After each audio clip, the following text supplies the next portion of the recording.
My mother explaining to me that there was quite literally a tractor trailer full of Under Armour equipment sitting in her driveway, at which point it became very clear to me that it was time to turn this little side project I was running, collecting and redistributing sports equipment, and turn that into a legitimate nonprofit, and most importantly, move it out of her basement and into a legitimate warehouse. It's amazing to see so many people here 10 years later. It's hard to imagine that was only 10 years ago. Thank you all for being here. First of all, this is amazing. In particular, those of you that are here who have volunteered in our warehouse, donated sports equipment to us, run collection drives, donated financially, or just spread the word about the work that we do. There is just no way we would have accomplished what we have over the last 10 years without so much support from our community. I want to thank Julie Donaldson for being here, from the Commanders. We are in the middle of football season, so her time is incredibly valuable. And not only donating her time to us this evening, but she came to our warehouse before this. She was on multiple calls. She took an authentic interest in the impact that leveling the playing field has on our local community. And giving us your platform is a huge deal to a small organization like ours. So I really appreciate you doing this. It's amazing.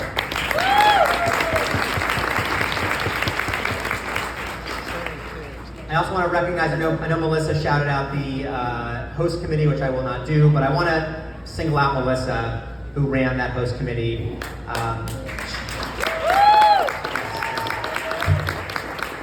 She alluded to it, but in the very, very first couple of years of leveling the playing field, when she reached out about her son Shane's bar mitzvah project, and I went over to meet with her and Shane, I would have had no idea that I was about to meet someone who would become by far our strongest volunteer, community advocate. This is how organizations like ours make an impact. It's because people in our community take it upon themselves and volunteer their time and their energy. And she embodies that in times 1,000. And there's no way we would accomplish what we have in 10 years, but I can tell you there were many arguments about doing an event that would be a fundraiser. I am very anti-gala, and we had many arguments, and I am very glad you won that one. This has been well worthwhile. I also want to thank our board of directors, many of whom are here this evening, and in particular Tracy Scara, who is our board chair. Where's Tracy? I'm not sure. There you go. Hi, Tracy. All the emails, phone calls. I love the lunch meetings. It's like one of the things I look forward to most on Fridays. But helping coordinate all this would not have been possible without Tracy's leadership, your governance, your oversight. Everything you do for the organization has been a big deal. So I appreciate that. And then probably most importantly is our staff, who I think are mostly in the back on the side. We have most of our leveling the playing field team members here tonight. I don't do a whole lot. They do the work. They're the reason our warehouses are completely full of sports equipment every single day. They are the reason that our warehouses are organized for the community that we serve to be able to shop easily. That requires, in most cases, managing at least 1,000 volunteers every single year in each of our warehouses. And if you've ever tried to manage 15 to 20 middle schoolers with short attention spans in a warehouse full of sports equipment, it is the most exhausting work you'll do. 2 hours could not possibly drain you like that does. And most importantly, what they do is the community outreach and partnership development work that ensures that PE teachers, coaches, nonprofits in the communities that we serve are aware of the resource that we have, right? People need the resource we have in our warehouses. But it's another thing whether they're aware of what we do and how to get access to it. And they work literally every day to make sure that those programs are aware of it and are given access to our warehouse. Unlike our staff, it's been many years since I've had the fortune of working out of one of our warehouses on a daily basis.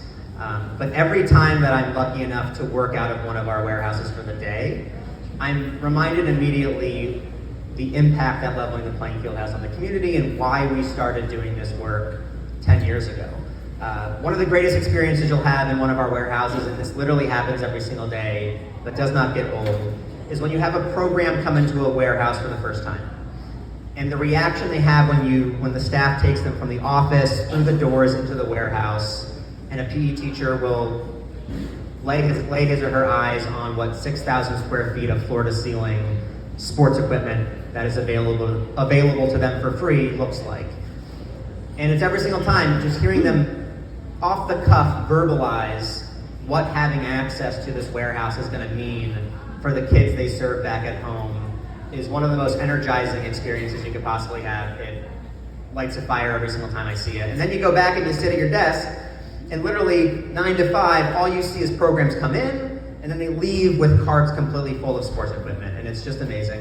And our staff does all that work. It's not easy work. Just to give you a few specific stories that I've heard myself just over the summer, we had an elementary school just up the road, Allenwood Elementary School in Temple Hills, Maryland, Prince George's County Public Schools. PE teacher has been coming in for years and recently told us that her students are participating in tennis and baseball. 2 sports that, until she had access to our warehouse, was not something her students were ever experiencing during PE class. And because of the access to our warehouse, her kids are now participating in tennis and baseball, and it's one of their favorite sports. And it just would not have been possible simply because of the cost of sports equipment and access to it. Another story, just recently we had our annual visit from the Binghamton School District. This is a school district in upstate New York in Binghamton that drives down once a year to get access to our lacrosse equipment. They have a K-6 lacrosse program. And they've just been gushing to us about how participation and demand for their lacrosse program has skyrocketed, and the only reason for that is because the cost of lacrosse equipment has been completely removed as a financial barrier for so many families in Binghamton, New York. Just to give just one more example, this happened very recently, about a month ago. Brandon and Donovan in the back from our Baltimore warehouse packed up our truck. Round of applause for Brandon and Donovan, please. Just about a month and a half ago, they packed up our truck and they drove out to Washington County, Maryland, rural county in Western Maryland. People aren't familiar with it. It's where Deep Creek Lake is. That's where people know that. But the school system there is incredibly underfunded, and the physical education in particular is incredibly underfunded. And one of the PE teachers in particular reached out to us after we went out there to do a big distribution event in the county. It was telling us that his PE budget for the year is $200 for the entire year. And as a result, what he has to do is multiple times per day, before a new class enters his gym, he has to reinflate his sports balls, basketballs, footballs, soccer balls, etc., because they're leaking air, and his budget does not provide him the ability to replace that equipment. And after coming to our distribution, we do these pop-up distributions in rural counties because we're not accessible to rural communities, yet the demand in rural America, rural poverty is actually maybe even more significant than you see in inner cities, and people don't realize that, but that's another speech. And just by having access to our pop-up in Washington County, the whole deal was changed for this PE teacher, right? He was able to remove the outdated equipment in his closet, replace it with completely new and gently used equipment that he had access to at our pop-up. And again, I'd probably be standing up here in like a month still talking about some of the impact stories that come in through our email, phone calls, conversations. But the point is this is why we do the work that we do at Leveling the Playing Field. This is why 10 years ago we started this organization, right? There's just a lot of financial barriers that stand in the way of kids being able to participate in sports. It's not just the cost of sports equipment, it's access to coaches, fields, registration fees. There's a lot there, but when you look at these programs, the cost of sports equipment is one of the most significant financial barriers that keep kids on the sidelines. And when we saw that 10 years ago, what we felt was that this was one of those unique situations in life where there was a serious socioeconomic inequity that actually had a relatively simple solution. And that's because that resource that these programs need is in abundance, sitting in PE closets, garages, equipment sheds, in some cases just 1 or 2 zip codes over from that community that desperately needs it. And for the last 10 years, what we've done at Leveling the Playing Field, our staff, is make sure that equipment ends up in our warehouses. But our warehouses are not just places to store equipment.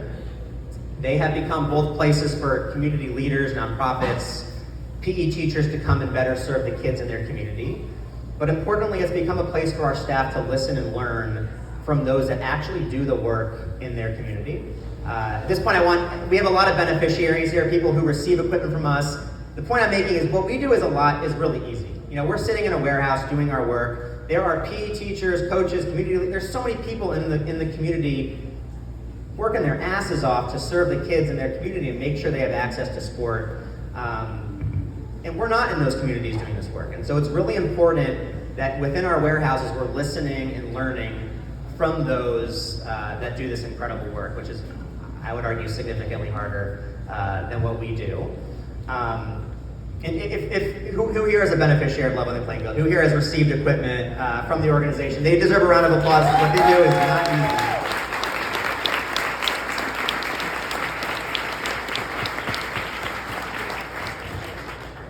And it was in our warehouses that we first heard from our athletic directors that the cost of sports bras was providing a significant financial barrier to female athletes within their schools, and it's what led us to create the Washington Coalition Women's Professional Sports Team, some of which, who's here from the WCWPS? Anybody? We got some people that are awesome. Yeah.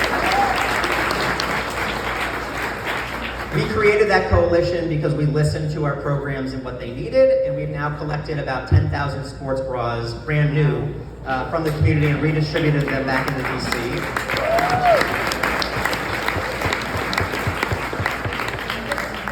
We've done similar work in Philadelphia with the Eagles and in Baltimore with Under Armour.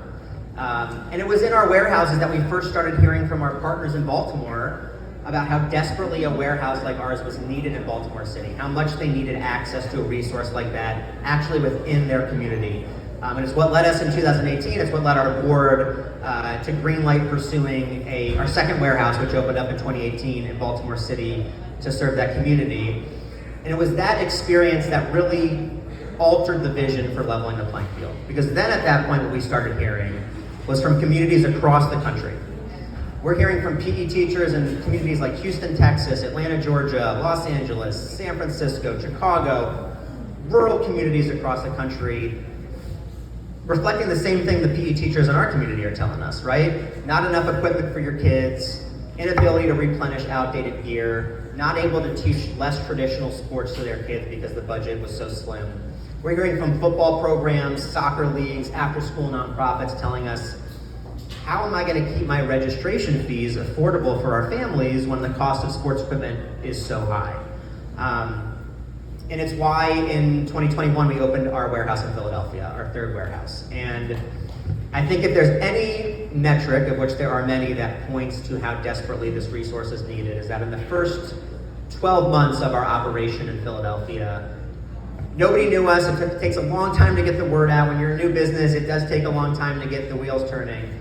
But we had over 200 programs in the city of Philadelphia reach out to receive equipment from us in the first 12 months of operation, which I think just speaks to how the hunger that the community had to have access to a resource like that. And we haven't stopped there. We opened up just this summer warehouses in Buffalo, New York, and Columbus, Ohio. And we don't plan on stopping. As we look towards the next 10 years, we want to bring this organization and this warehouse to communities really across the country. And we will do so by actually looking at the food bank model as a guide. It's interesting, the food banks in this country have been one of the most effective ways of combating food insecurity and hunger. And you really can't go to a community, big or small, without finding a local food bank or food pantry.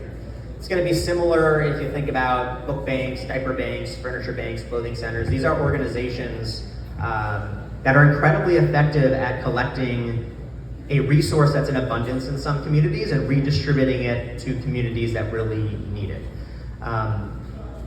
And every single day working at Leveling the Playing Field, we all feel a heavy obligation and excitement about the ability to do that for the youth sports industry and really, in my opinion, effectively remove the cost of sports equipment as a financial barrier for kids across the United States. We will do that. We will have a warehouse in every city across the country, and we will do that the same way we've gone.